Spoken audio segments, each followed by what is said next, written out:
this YouTube ish on the road. Don't know if I want to swear or not. I'll probably get there eventually. So I promised that the next time I had a day off, I would drink heavily and discuss Van Richten's Guide to Ravenloft and why it sucks. Normally I don't like to do the little negative thing. I don't want to be the negative person on YouTube. But I want to do some Ravenloft rantings. Because this is of course a D&D theme thing, I'm going to drink some nice little Crown Royal Black. Because it doesn't come in a bag anymore, but it used to. So it's got some nice little dice love there. So, alright. Drink heavily to excess. Don't recommend it for any young viewers out there. Both of you. But, hey, this is, I promised I'd have a little drinks and let my feelings for Ravenloft come to the fore.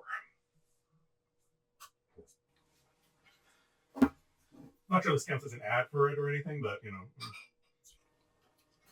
firmly adequate. I mean, not my usual, but oh well. So let's get on with this. Let's actually start with the beginning, Curse of Strahd.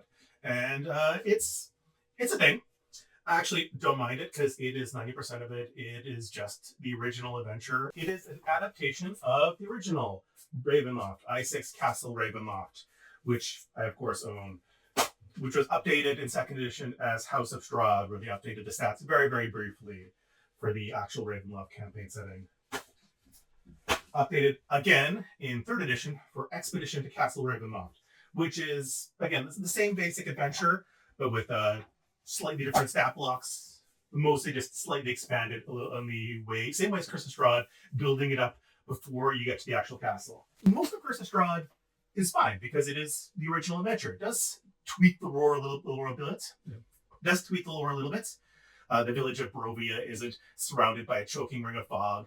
Vistanti potions don't do anything about it, and Madame Eva is an entirely different character than she is in the original. She's not the Rani of the Zarova Vistani, but at least she's not a hag like she is in Expedition to Castle Ravenloft. There's no mention of Sturm von Zarevik, the middle child between Strahd and Sergei. So the Van Zarevik lineage is dead, and they kind of tweak the timeline a little bit compared to the campaign setting. Rudolf Van Richten, spoiler alert, by the way, is in this adventure as a cleric, whereas in the original Ravenloft campaign settings, he actually comes much later than in the timeline and is a rogue. So they decide to make him, instead of this monster hunter a la actual Dr. Rudolf Dr. Van Helsing, where he uses his brains, instead he's the traditional cleric that actually fights undead. Okay, sure, whatever. But the biggest problems with it is the canon revision of Strahd himself. In the original, which is also expanded in I, Strahd, Memoirs of the Vampire, which of course I have in hardcover because I'm that kind of nerd. He's more of a, not so much heroic, but more of a noble character. He spends his time fighting off the invading Turks and freeing his homeland.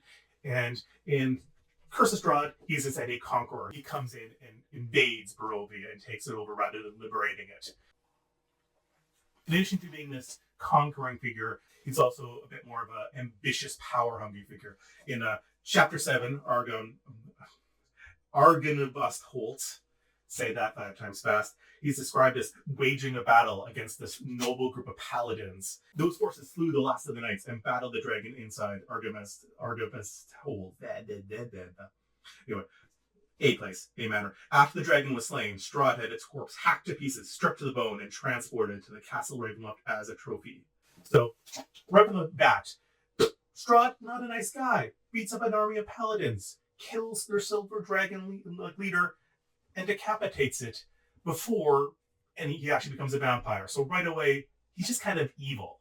There's much more of a motiveless malignancy to Strahd in this, where he's just out there to get power, which is again repeated in the Amber Temple section, where he not only makes a pact with these vestiges in there. In the original adventure, he makes a pact with death. It's this kind of unknowable figure that may or may not be the Dark Powers, but because it was right before the Dark Powers of Ravenloft were a thing, he just makes a deal with something. In this, it is very much the vestiges in the Amber Temple. These kind of dead gods and spirits that are imprisoned there that may or may not also be the Dark Powers themselves.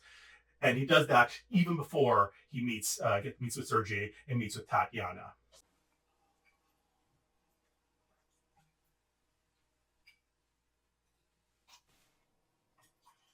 So in the original adventure, Strahd is this not a good person, he's not a bad person.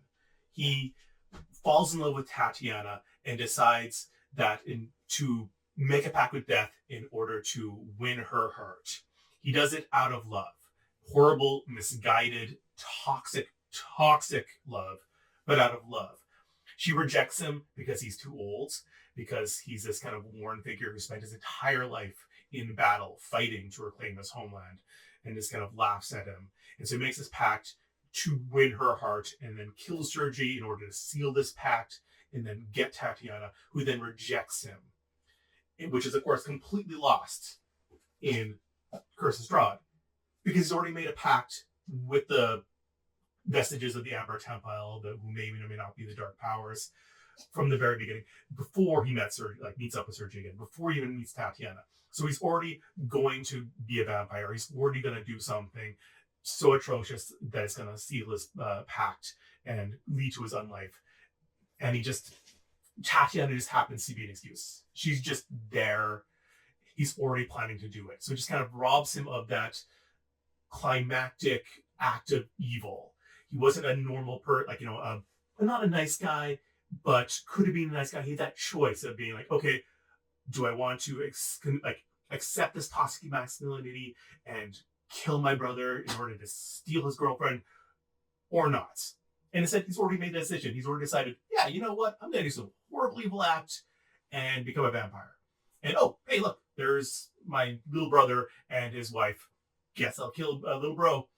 So it's like that whole choice is lost. In the very Ravenloft campaign setting books, there's always this implication that the Dark Lords are tortured, that they're kind of being punished for a deed, but they could break free. They could break the cycle. And in Strahd's case, he could let go of Tatiana. He could stop being this toxic douche bro and let her live her life and escape and stop pursuing her. And in doing so, he would be released by the Dark Powers. But that's a tragedy of Strahd, is that he can't do this very basic, simple thing of not being an a-hole. But in Curse of Strahd, that's not the case. He's already kind of accepted the fact that he's made this pact with death. And the fact that he wants Tatiana, is almost superficial to that. Top up there.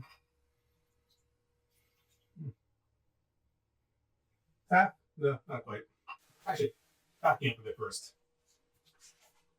Just want to point out a couple things. One, this illustration of Strahd, freaking amazing. There is some amazing art in this book.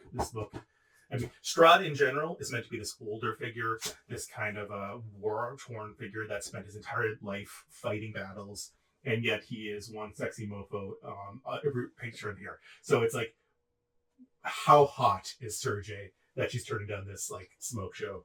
Just putting that there.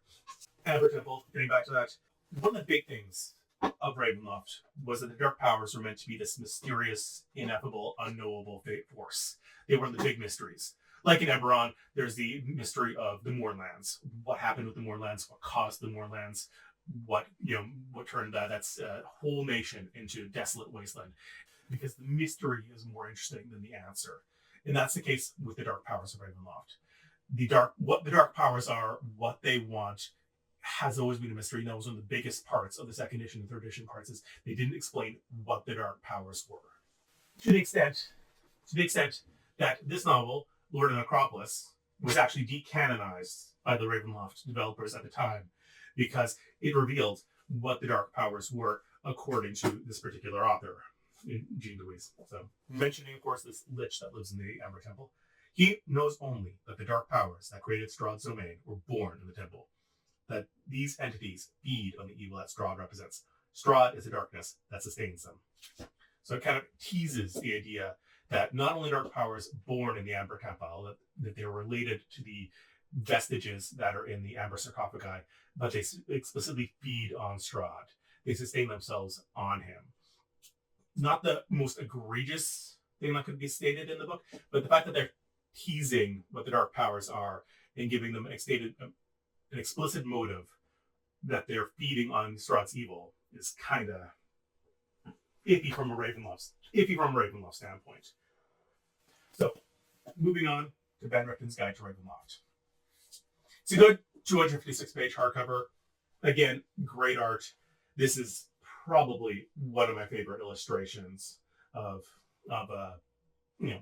both Strahd. It's got both the old classic Van Richten, still very Monster Huntery, and then Esmeralda, who's one of the newer characters, introducing Curse of Strahd.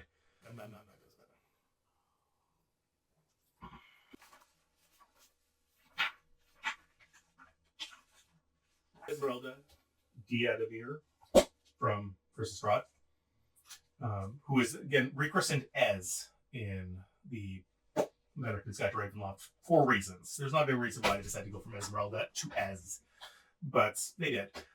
Originally, they were a Vistani. With Van Richten's Guide to Ravenloft, they had them retroactively become Esmeralda Radanovich. The Radanovich clan is very famous in the Ravenloft community because they are the Vistani family that kidnapped Rudolf Van Richten's son and sold him to a vampire, leading to him becoming the vampire hunter of the monster hunter, and the predominant hero of Ravenloft. But in this case, they have the Radanovich family pretending to be Vistani. There's this kind of overcompensation for the negative stereotype of the Vistani being remotely related to people who are villainous and thieves. A bit awkward. And meanwhile, because of that, it has the book have Rudolf Van Richten take the Radanovich clan and deliver them to justice. Deliver them to justice in quotes. That's what he does. And because of that, Madame Radanovich curses Van Richten. This is a canon thing that happens in the original books. The curses is something that comes up in Van Richten's Compendium and also the Van Richten's Guide to the Vistani, where it deals with Van Richten being cursed by the Radanovich. Wow, too much booze here.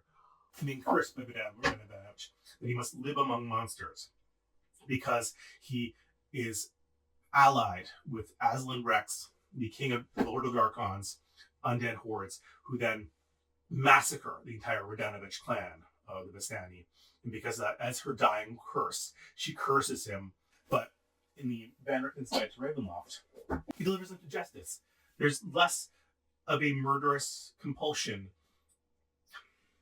Wow. This is hard while I'm drunk. So, in the Van Richten's Guide to Ravenloft, he delivers them to justice. He doesn't have them murdered by undead. So the idea of this death curse that haunts his entire life and leads him to live among monsters where all his friends and allies slowly die amongst him. Just spends his whole life in this crusade to kill everything that is unholy and monstrous. Just doesn't resonate as much. Yeah, originally, the Radanovich clan delivered Aramis Van Richten's son, to a Baron Metis, who, of course, in the book has been gender flipped. I don't have a problem with gender flipping in general. It's often fine, but it happens a ridiculous amount in this book, almost a comical amount. So it is. You could turn a drinking game. Just want to pause here to point out the Weathermay Foxgrove twins. I'm honestly just happy that the Weathermay Foxgrove twins are made as big heroes. They're actually in the 2024 Player's Handbook or something, and that's just kind of awesome that they become this big heroes, because they were in one of the last books of the TSR Ravenloft days, and so it's really cool to see them just kind of become these kind of named characters again. It's kind of a personal gripe, very small, minor, but Alan Nick Ray and Arthur Sedgwick, the analogs for Sherlock Holmes and Dr. John Watson, they're suddenly a married couple and Ray's in the wheelchair. And I kind of dislike this, but not for the obvious reasons. I mean, first, there's a lot of shipping of Holmes and Watson. But I dislike taking two close male friends and assuming they must be in a romantic relationship to have strong feelings for another. That feeds into a stereotype of toxic masculinity that, man can't have close emotive bonds without having it based on physical attraction or physical urges. Sherlock Holmes is one of the few characters in fiction that is actually presented as asexual. And ace characters are very underrepresented in Western media. So the idea that they take this Alan Ray Sherlock Holmes analog and make him sexual with the Watson analog. Feels a little too on the nose. It feels, they want to have the Dr. Watson analog be gay. Having Arthur Sedgwick married to a man would have totally been okay. Zero problems with that. But having him married to the Holmes feels a little too on the nose, and also erasing these ace representation. Also, again, super niche. Dr. Watson is often portrayed as having a war injury. He's got a limp, he's got a cane in the original books. So having Alan Ray be in the wheelchair and Arthur Sedgwick be the fully mobile person feels kind of like a missed opportunity to have Ray be fully immobile and Arthur Sedgwick, the Dr. Watson analog, be in the wheelchair, but yet be the bodyguard and the warrior. It's kind of a missed opportunity. I'm really aware of how much I'm hand talking right now. This is an absurd amount of hand talk, eh?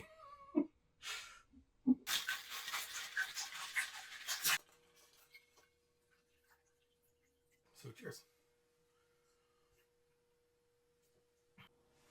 So, getting back into this, the problem is Vanderton's Edition Ravenloft completely destroys the setting. Was that there was this core, this collection of domains, this collection of lands, all with their own lord, that bordered each other. This right here is a map of the core. The setting of Ravenloft. And in the Vanderton's Edition Ravenloft setting, that doesn't exist.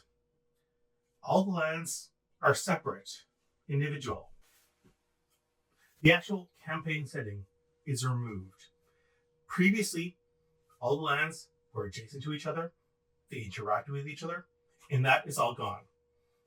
In the second edition days and third edition days, there was what was known as Islands of Terror. These small independent domains, like Barovia is presented in Curse of Strahd, that were these isolated pockets in the mists. They were these places where you'd show up, fight the Dark Lord. They were an adventure location, an adventure hook, and then you could move on and go back to the regular campaign. But the core itself was something different. It was this place where all these lands would abut. There was this history, there's this shared connectivity. There was this shared world. And Vanderton's Edition Ravenloft embraces that. Valkovnia, which is part of the core, which is part of the main world, is now this zombie apocalypse land. Dementilu, which is formerly this land based on illusion and hypnotism, is now this Cinderella-esque land. And they take all these places that were once part of the core, part of the setting, part of this whole, and pull them aside. So there was once a central continent where there was trade and politics and shared history, and now there's just these individual domains. Every domain is now an island of terror. This makes Ravenloft feel less like a single cohesive world and more like a collection of adventure sites. Places where you can go, fight the big bad, and then move on to the regular campaign. Just kind of a divergence.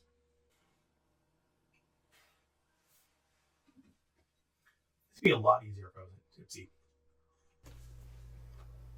Editor David here, just kind of popping in to kind of reiterate something here. When I first got into Ravenloft was probably the early 90s. I was a big comic reader as a kid, and I was always fascinated by the Dungeons & Dragons ads, and I was curious how a game could do so much as was promised in these advertisements. And one of the ones that fascinated me was Ravenloft, this advertisement for this world, this place where vampires didn't fear the sun and mummies didn't fear fire, and it captivated my imagination. After I got into Advanced Dungeons & Dragons 2nd Edition, my very first Christmas, I took all my Christmas money and I went and I bought the Ravenloft campaign setting box set. the red box, the post-conjunction kind of post-first event Ravenloft setting, and was fascinated and captivated by this world, and how each land was related to this one classic universal horror style monster, the Frankenstein land and the werewolf land and the Dracula land, but how they all kind of built this whole together. And I'm reminded of this one passage continually from the 3rd edition Ravenloft campaign setting, the world of Ravenloft. The world of Ravenloft is much like our own, at least in the basic ways. People awake in the morning, work for their wages, return home with their families, and enjoy some diversions. Sleep soundly during the night and awaken again the next morning. Despite appearances, it is not the world overwhelmed by countless horrors. The horrors exist, but the average persons are unaffected by them. If they were, they would hardly be considered as horrifying. It is a relative normality of daily life in Ravenloft that makes the abnormal seem so terrifying, and the desire to return to normality often provides heroes with motivation to fight the darkness. Ravenloft is a beautiful land. The forests are lush and gorgeous. The sky is brilliant and unspoiled blue. The mountains are awe-inspiring in their simple majesty. The rivers are clean and refreshing, and the air is crisp and sweet. Ravenloft is a land worth living in. It is a land worth fighting for. Don't surrender it to the night. Meanwhile, 5th edition Ravenloft is much more nihilistic. Just get out, kill the Dark Lord and escape. Doesn't matter if you kill them or not, they'll just be reborn. And even if you do manage to succeed and actually kill them, everyone in the land is just going to vanish and get sucked into this horrible whirlpool and annihilated. It is bleak and horrible and not worth fighting for. So Hakovnia is... Whoa, here. I may have had a few drinks. So Volkovnia is a domain that is basically zombie apocalypse land, where there's zombies constantly attacking the land. And they could have just had that be a wholly different land than what had previously been